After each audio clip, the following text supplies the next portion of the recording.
আজ তোমাদের নিয়ে যাব সীতাপুর রোডের দিকে চন্দ্রিকা দেবী টেম্পলে, যেটা লখনৌর আলিগঞ্জ থেকে প্রায় 24 কিলোমিটার।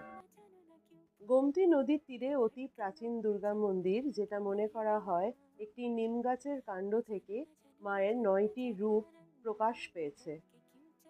মাতা চন্দ্রিকা দেবীর পাশেই রয়েছেন বাবা ভোলেনাথ, এবং মন্দিরের লাগোয়া একটা বিশাল পুকুরও আছে, যেখানে পুজো করা হয় নবরাত্রির সময়।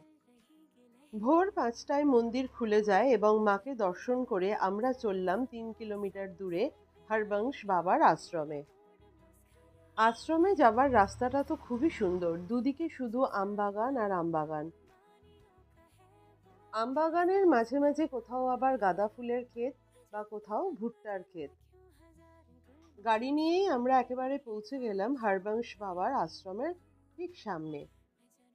এই আশ্রমে রয়েছে অতি প্রাচীন একটি বটগাছ, যার বয়স আনুমানিক 300 বছর, এবং সেই বটগাছের থেকে নেমেছে বিভিন্ন ধরনের ঝুড়ি, এবং সেই ঝুড়ির মাঝে আসল বটগাছের কাণ্ড খুঁজে পাওয়া ভার।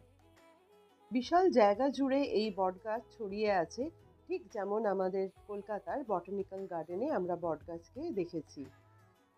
বটগাছের ঝুড়ির মধ্যে দিয়েই এদিক ওদিক রাস্তা, আর তার মধ্যেই রয়েছে হরবংশ বাবার এই মন্দির।